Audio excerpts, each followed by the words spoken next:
Hey there, my name is Christy Rotman. I'm a college life skills coach here at UVA, and I'm here with my colleague. Hello, my name is Blake Calhoun. I work in the School of Engineering. I'm the Director of Undergraduate Success. Yes, and we wanted to come together today because we know that much of the last 2 years has been disrupted and that you've had to find new ways of being and doing that we never would have imagined before. So we wanted to start by naming the fact that we anticipate a transition as we prepare to return to a more traditional semester. And no matter how you felt this last year as we were remote, this semester will look different and your time will likely look different, and what is expected of you and what you expect of yourself will feel different. So I think this graphic of transition is really helpful to give us a picture and words to what change feels like, right? So first on the left in that darker blue, that's the ending, the letting go of what was. For us, that's everything that has characterized our life this last year and a half, right? And that's different for everyone. But then in the far upper right-hand corner in the white is that new beginning, right? In this case, the new semester and everything that that brings with us.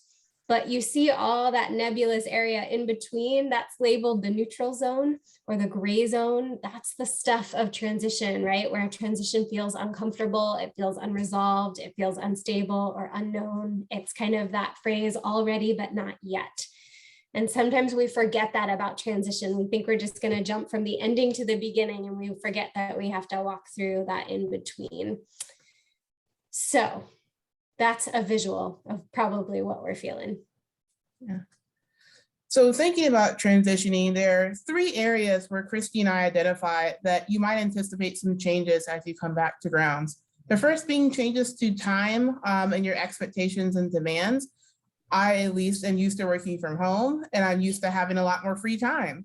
I have an accountant maybe for commute to come to the office, or the time it takes to get up and fill up my water bottle instead of just having all my things right in front of me. And so you might find that things are taking longer, or you're doing tasks throughout the day that you had not done before. And sometimes that can take us off of our schedule in terms of a day.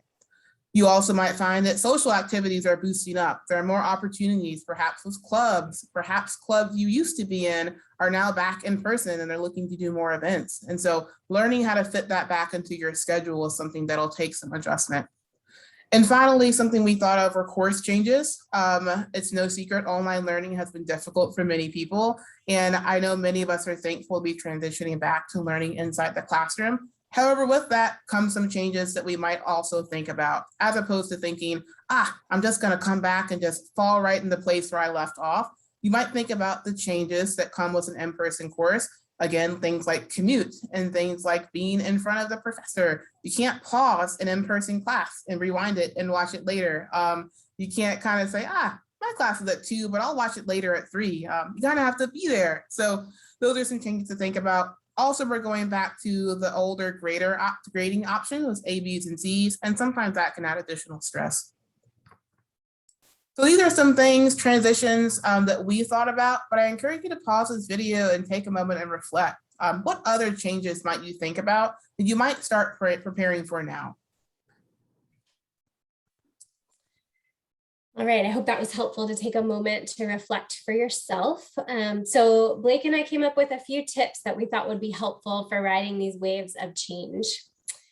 So first, we can't, nor do we want to make all of our feelings go away, but when our feelings feel big or perhaps they're impacting us in a way that we don't want, we can acknowledge what we're feeling and we can share it with others, and that helps take some of the power out of it. And so that helps us then move through those feelings instead of feeling stuck or paralyzed or just overwhelmed. In fact, Dr. Dan Siegel, he's big in the positive psychology world. He coined the phrase, name it to tame it. And research shows that you can reduce your stress by up to 50% by simply noticing and naming your emotional state. So that might be in a journal, that might be to a friend or to a professor or an advisor, right? Someone that you trust.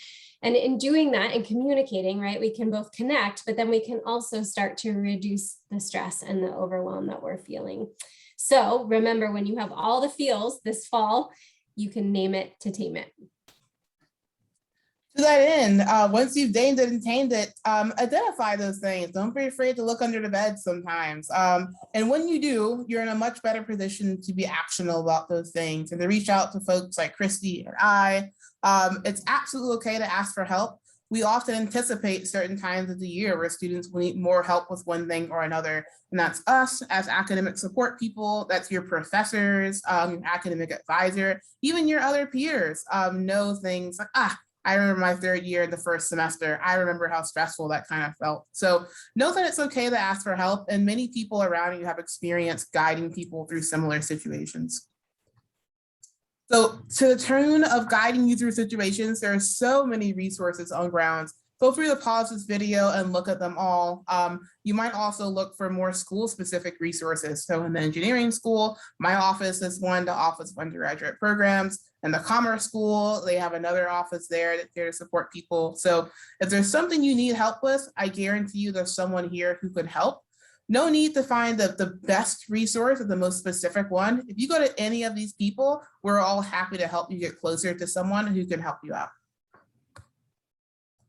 So some next steps to think about. So we've talked about time management. We've talked about changes in demands and additional stressors. Understand that sometimes no matter how much you try and no matter how much you think that things are going to pick up where they left off, it takes some adjustment, and to be gentle and easy and kind with yourself.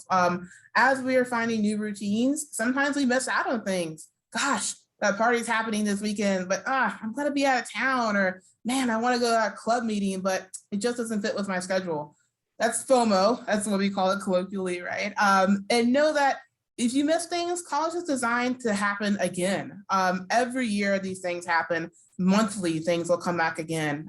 If you miss one of our talks or if you miss a class, reach out to those people and we're happy to fill you in and to make sure you still have the experience that you want. But know that things are typically more enjoyable when you have made the time for them and you can attend them there. So even when you're feeling FOMO, it's usually not much better to go and do something when you don't have the time to do it. All right, so yeah, I'll just underline what Blake said as our final thought is just to have a little patience and a little grace with yourselves as we all navigate, right? You all as students, but even the staff and your professors and everyone around you is navigating this change as well. So we can have some patience with ourselves and with each other and do our best to reach out and support and get supported as we go. So thanks for spending a few minutes with us today. We're excited to get back with you and start strong this fall semester. Bye. Bye.